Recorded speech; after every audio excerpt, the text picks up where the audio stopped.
I'd like to tell you about the strangest secret in the world. Some years ago, the late Nobel Prize-winning Dr. Albert Schweitzer was being interviewed in London, and a reporter asked him, "Doctor, what's wrong with men today?" And the great doctor was silent a moment, and then he said, "Men simply don't think." It's about this that I want to talk with you. We live today in a golden age. This is an era that man has looked forward to, dreamed of, and worked toward for thousands of years. But since it's here, we pretty well take it for granted. We in America are particularly fortunate to live in the richest land that ever existed on the face of the earth, a land of abundant opportunity for everyone. But do you know what happens? Well, let's take 100 men who start even at the age of 25. Do you have any idea what will happen to those men by the time they're 65? These 100 men who all start even at the age of 25 believe they're going to be successful. If you asked any one of these men if he wanted to be a success, he'd tell you he did. And you'd notice that he was eager toward life, that there was a certain sparkle to his eye, an erectness to his carriage, and life seemed like a pretty interesting adventure to him. But by the time they're 65, 1 will be rich. 4 will be financially independent. 5 will still be working. 54 will be broke. Now think a moment. Out of the 100, only 5 make the grade. Now why do so many fail? What has happened to the sparkle that was there when they were 25? What's become of the dreams, the hopes, the plans? And why is there such a large disparity between what these men intended to do and what they actually accomplished? When we say about 5% achieve success, we have to define success. And here's the best definition I've ever been able to find. Success is the progressive realization of a worthy ideal. If a man is working toward a predetermined goal and knows where he's going, that man is a success. If he's not doing that, he's a failure. Success is the progressive realization of a worthy ideal. Rollo May, the distinguished psychiatrist, wrote a wonderful book called Man's Search for Himself. And in this book he says, the opposite of courage in our society is not cowardice. It is conformity. And there you have the trouble today. It's conformity, people acting like everyone else without knowing why, without knowing where they're going. Now think of it. In America right now, there are over 18 million people 65 years of age and older. And most of them are broke. They're dependent on someone else for life's necessities. Now, we learn to read by the time we're 7. We learn to make a living by the time we're 25. Usually by that time, we're not only making a living, we're supporting a family. And yet by the time we're 65, we haven't learned how to become financially independent in the richest land that has ever been known. Why? We conform. And the trouble is that we're acting like the wrong percentage group, the 95 who don't succeed. Now, why do these people conform? Well, they really don't know. These people believe that their lives are shaped by circumstances, by things that happen to them, by exterior forces. They're outer-directed people. A survey was made one time that covered a lot of men, working men, and these men were asked, "Why do you work? Why do you get up in the morning?" 19 out of 20 had no idea. If you ask them, they'll say, well, everyone goes to work in the morning, and that's the reason they do it, because everyone else is doing it. Now let's get back to our definition of success. Who succeeds? The only person who succeeds is the person who is progressively realizing a worthy ideal. He's the person who says, I'm going to become this, and then begins to work toward that goal. I'll tell you who the successful people are. A success is the school teacher who's teaching school because that's what he or she wants to do. The success is the woman who's a wife and mother because she wanted to become a wife and mother and is doing a good job of it. The success is the man who runs the corner gas station because that was his dream. That's what he wanted to do. The success is the successful salesman who wants to become a top-notch salesman and grow and build with his organization. A success is anyone who is doing deliberately a predetermined job because that's what he decided to do deliberately. But only 1 out of 20 does that. That's why today there isn't really any competition unless we make it for ourselves. Instead of competing, all we have to do is create. You know, for 20 years, I looked for the key which would determine what would happen to a human being. Was there a key I wanted to know which would make the future a promise that we could foretell to a large extent? Was there a key that would guarantee a person's becoming successful if he only knew about it and knew how to use it? Well, there is such a key, and I've found it.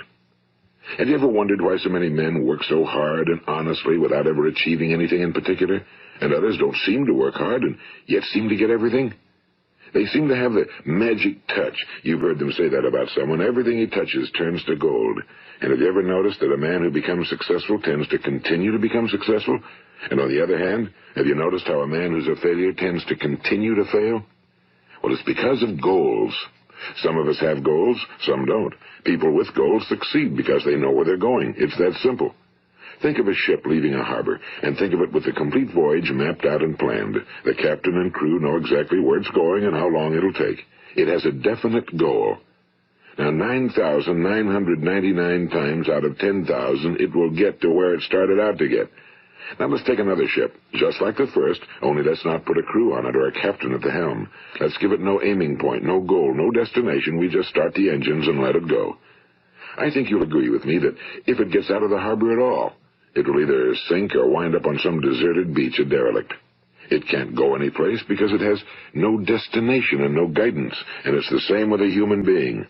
Take the salesman, for example. There's no other person in the world today with the future of a good salesman.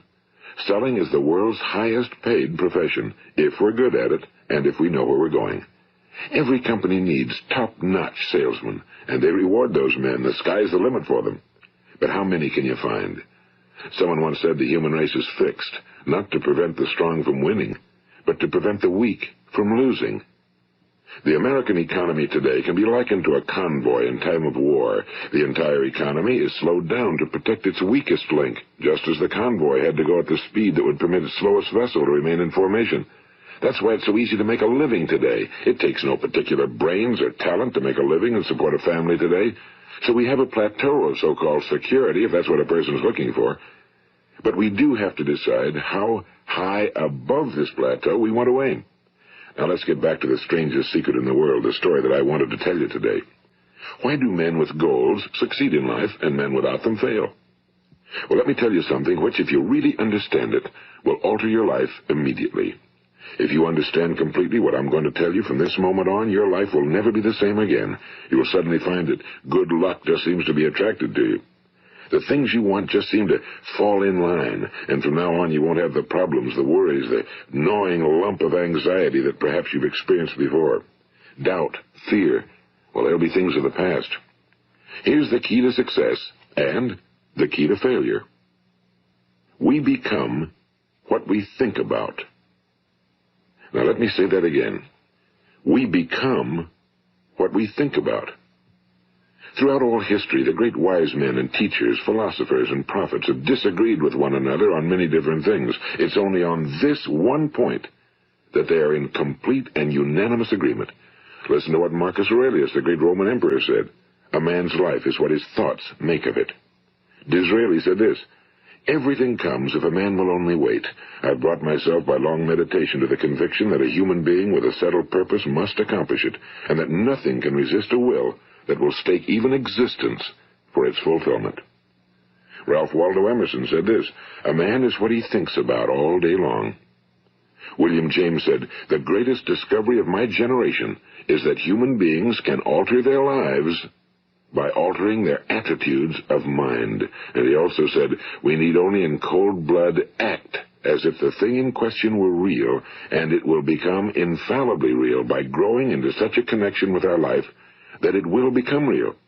It will become so knit with habit and emotion that our interest in it will be those which characterize belief.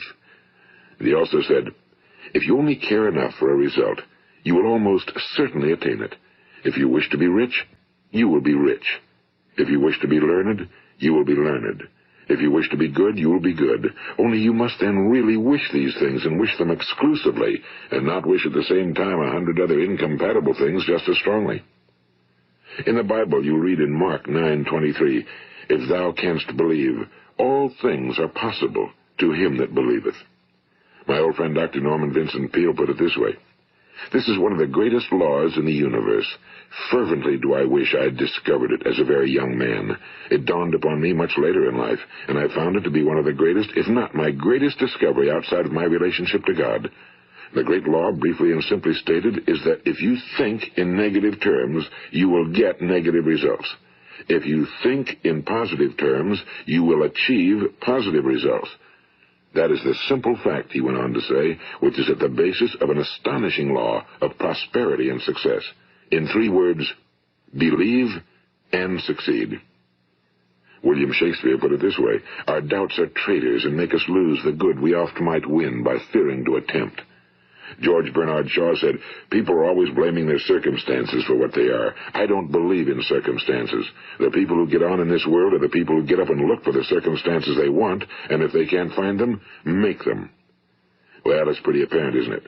And every person who discovered this for a while believed that he was the first one to work it out. We become what we think about.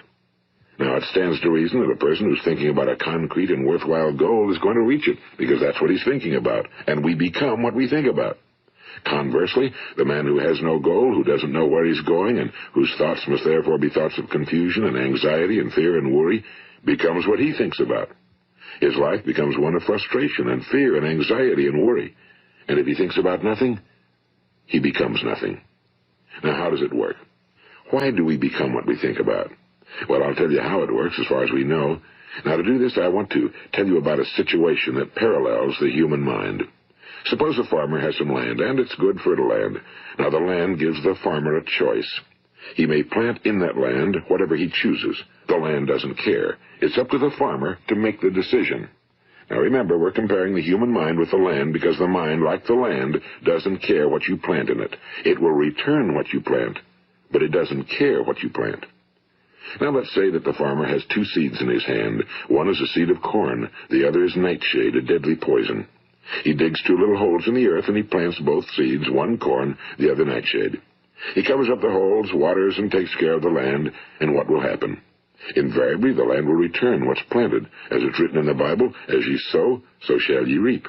Now remember, the land doesn't care. It'll return poison in just as wonderful abundance as it will corn. So up come the 2 plants, one corn, one poison. Now, the human mind is far more fertile, far more incredible and mysterious than the land, but it works the same way. It doesn't care what we plant. Success, failure. A concrete, worthwhile goal, or confusion.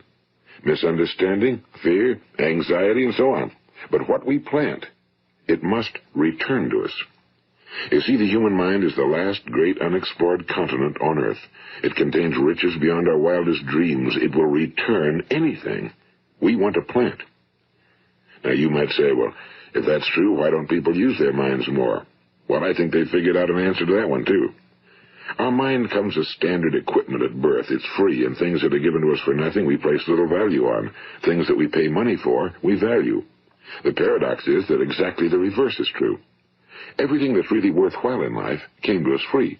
Our minds, our souls, our bodies, our hopes, our dreams, our ambitions, our intelligence, our love of family and children and friends and country, all these priceless possessions are free. But the things that cost us money are actually very cheap and can be replaced at any time. A good man can be completely wiped out and make another fortune. He can do that several times. Even if our home burns down, we can rebuild it. But the things we got for nothing, we can never replace. The human mind isn't used because we take it for granted. Familiarity breeds contempt. It can do any kind of job we assign to it, but generally speaking, we use it for little jobs instead of big, important ones. Universities have proved that most of us are operating on about 10% or less of our abilities. So decide now, what is it you want? Plant your goal in your mind. It's the most important decision you'll ever make in your entire life. What is it you want? Do you want to be an outstanding salesman? A better worker at your particular job? Do you want to go places in your company, in your community? Do you want to get rich?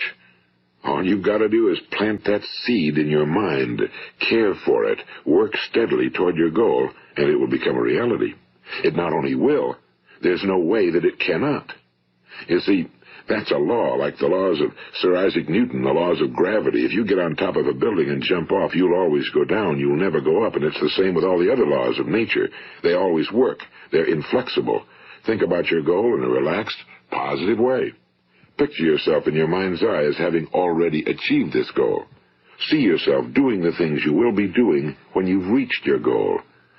Ours has been called the phenobarbital age, the age of ulcers and nervous breakdowns and tranquilizers, at a time when medical research has raised us to a new plateau of good health and longevity. Far too many of us worry ourselves into an early grave, trying to cope with things in our own little personal ways, without learning a few great laws that will take care of everything for us. These things we bring on ourselves through our habitual way of thinking. Every one of us is the sum total of his own thoughts. He is where he is because that's exactly where he really wants to be, whether he'll admit that or not. Each of us must live off the fruit of his thoughts in the future, because what you think today and tomorrow, next month and next year, will mold your life and determine your future. You're guided by your mind. I remember one time I was driving through eastern Arizona, and I saw one of those giant earth-moving machines roaring along the road at about 35 miles an hour with what looked like 30 tons of dirt in it. A tremendous, incredible machine, and there was a little man perched way up on top with the wheel in his hands guiding it. And as I drove along, I was struck by the similarity of that machine to the human mind. Just suppose you're sitting at the controls of such a vast source of energy.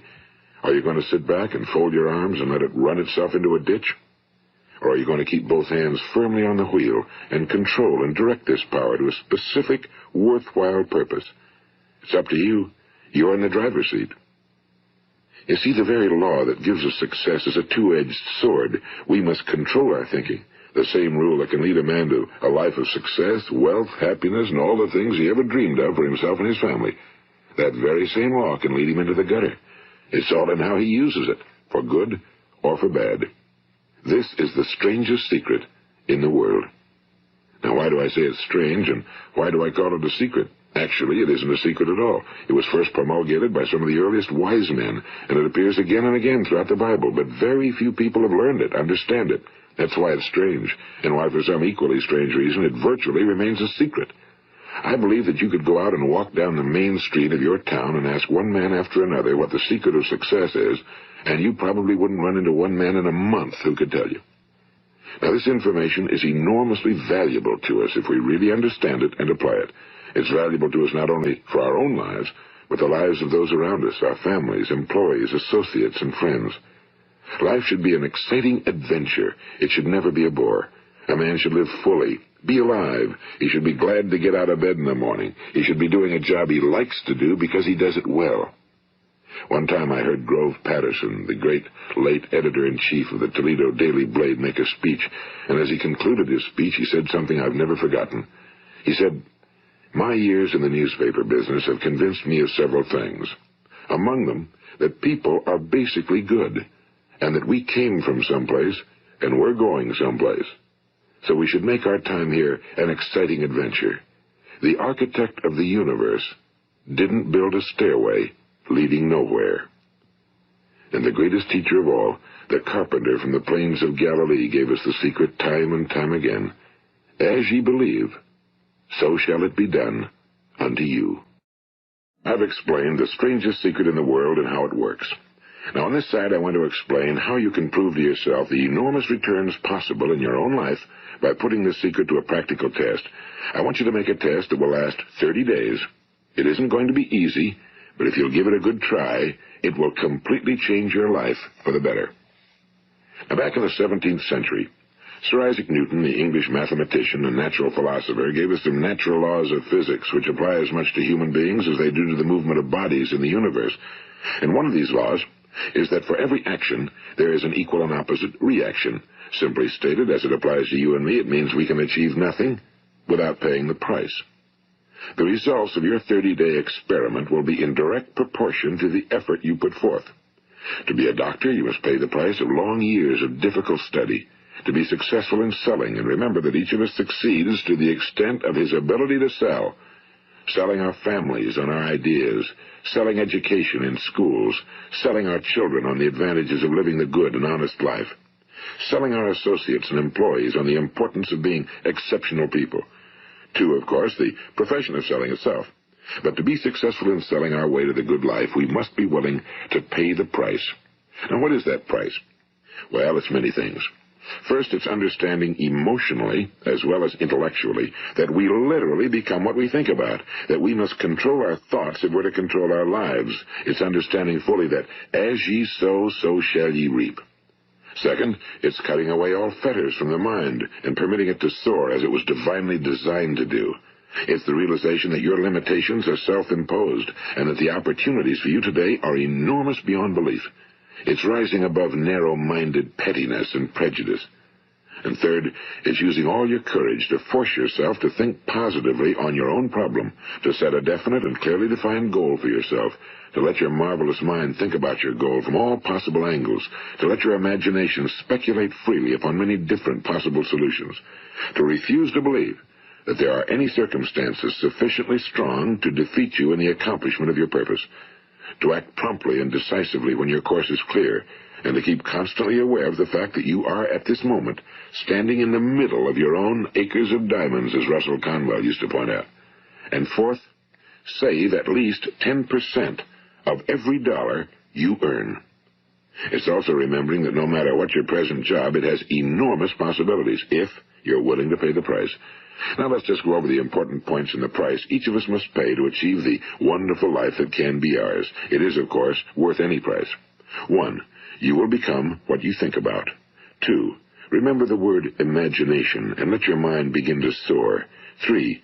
Courage. Concentrate on your goal every day. 4. Save 10% of what you earn. And 5. Action.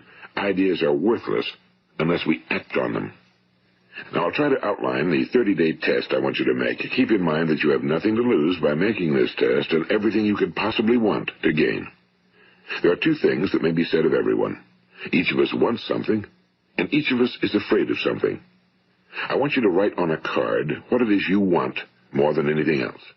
It may be more money. Perhaps you'd like to double your income or make a specific amount of money. It may be a beautiful home. It may be success at your job. It may be a particular position in life. It could be a more harmonious family. Each of us wants something. Now write down on your card specifically what it is you want. Make sure it's a single goal and clearly defined. You needn't show it to anyone, but carry it with you so that you can look at it several times a day.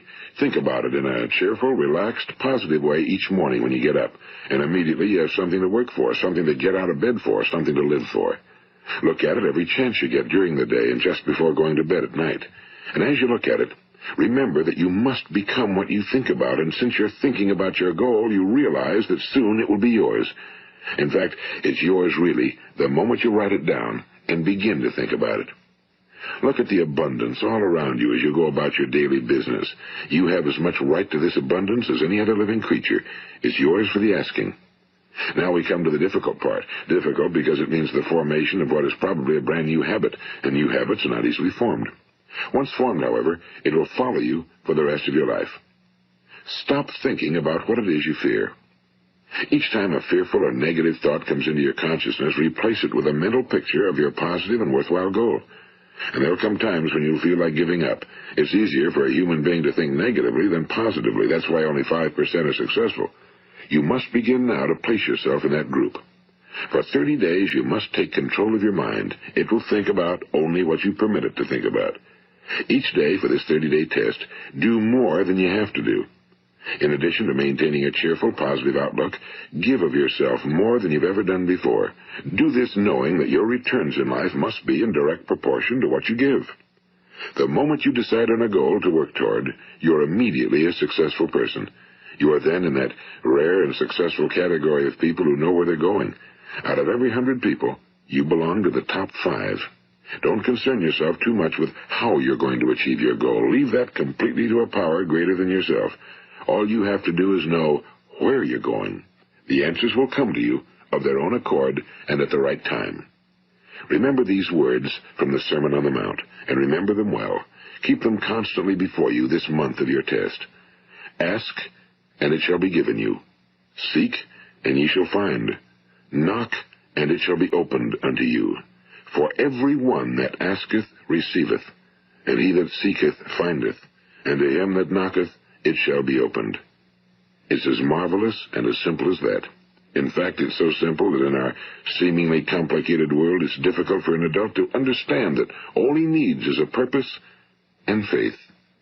For 30 days, Do your very best. If you're a salesman, go at it as you've never done before, not in a hectic fashion, but with the calm, cheerful assurance that time well spent will give you the abundance in return you deserve and want. If you're a homemaker, devote your 30-day test to completely giving of yourself without thinking about receiving anything in return, and you'll be amazed at the difference it makes in your life. No matter what your job, do it as you've never done it before for 30 days. And if you've kept your goal before you every day, you'll wonder and marvel at this new life you've found. Dorothea Brand, the outstanding editor and writer, discovered it for herself and tells about it in her fine book, Wake Up and Live. Her entire philosophy is reduced to the words, act as though it were impossible to fail. She made her own test with sincerity and faith, and her entire life was changed to one of overwhelming success. Now, you make your test for 30 full days. Don't start your test until you've made up your mind to stick with it. You see, by being persistent, you're demonstrating faith. Persistence is simply another word for faith. If you didn't have faith, you'd never persist.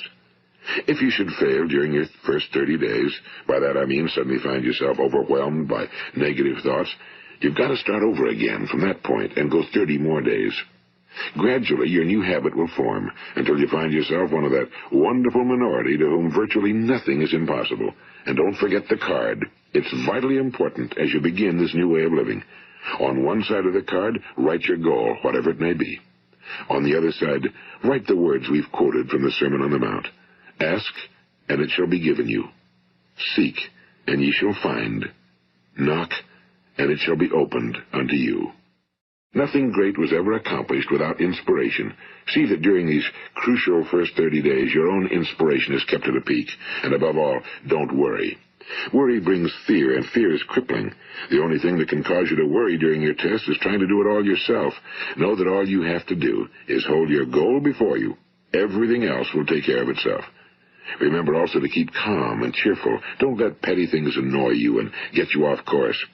Now, since making this test is difficult, some will say, why should I bother? Well, look at the alternative. No one wants to be a failure. No one really wants to be a mediocre individual. No one wants a life constantly filled with worry and fear and frustration. Therefore, remember that you must reap that which you sow. If you sow negative thoughts, your life will be filled with negative things. If you sow positive thoughts, your life will be cheerful, successful, and positive. Now, gradually, you will have a tendency to forget what you've heard on this recording. Play it often. Keep reminding yourself of what you must do to form this new habit. Gather your whole family around at regular intervals and listen to what's been said here. You know, most men will tell you that they want to make money without understanding the law. The only people who make money work in a mint. The rest of us must earn money. This is what causes those who keep looking for something for nothing or a free ride to fail in life. The only way to earn money is by providing people with services or products which are needed and useful. We exchange our time and our product or service for the other man's money. Therefore, the law is that our financial return will be in direct proportion to our service. Now, success is not the result of making money.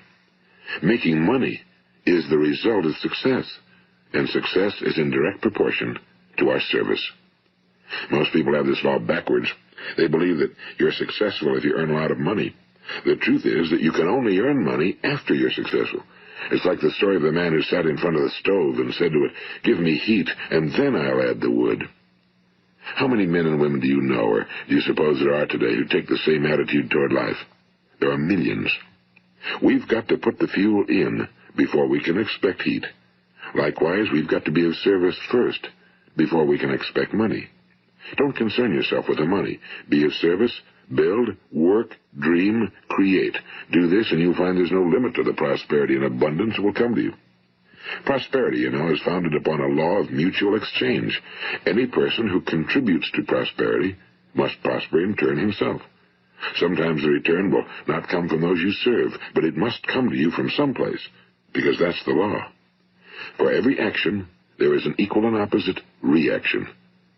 As you go daily through your 30-day test period, remember that your success will always be measured by the quality and quantity of service you render, and money is a yardstick for measuring this service. No man can get rich himself unless he enriches others. Now, there are no exceptions to a law. You can drive down any street in America and from your car estimate the service that's being rendered by the people living on that street. Had you ever thought of this yardstick before? It's interesting. Some, like ministers and priests and other devoted people, measure their returns in the realm of the spiritual, but again, their returns are equal to their service. Once this law is fully understood, any thinking person can tell his own fortune. If he wants more, he must be of more service to those from whom he receives his return. If he wants less, he has only to reduce his service. This is the price you must pay for what you want. If you believe you can enrich yourself by deluding others, you can end only by deluding yourself. It may take some time, but just as surely as you breathe, you'll get back what you put out. Don't ever make the mistake of thinking you can avert this. It's impossible. The prisons and the streets where the lonely walk are filled with people who tried to make new laws just for themselves. We may avoid the laws of man for a while, but there are greater laws that cannot be broken. An outstanding medical doctor recently pointed out 6 steps that will help you realize success. 1. Set yourself a definite goal. 2. Quit running yourself down. 3. Stop thinking of all the reasons why you cannot be successful and instead think of all the reasons why you can. 4. Trace your attitudes back through your childhood and try to discover where you first got the idea you couldn't be successful, if that's the way you've been thinking. 5. Change the image you have of yourself by writing out a description of the person you would like to be. And 6. Act the part of the successful person you have decided to become. The doctor who wrote those words is a noted West Coast psychiatrist, Dr. David Harold Fink. Do what the experts since the dawn of recorded history have told you you must do. Pay the price by becoming the person you want to become. It's not nearly as difficult as living unsuccessfully. Make your 30-day test, then repeat it again, and each time it will become more a part of you until you'll wonder how you could ever have lived any other way. Live this new way, and the floodgates of abundance will open and pour over you more riches than you may have dreamed existed. Money? Yes, lots of it. But what's more important, you'll have peace. You'll be in that wonderful minority who lead calm, cheerful, successful lives. Start today. You have nothing to lose, but you have a whole life to win. This is Earl Nightingale, and thank you.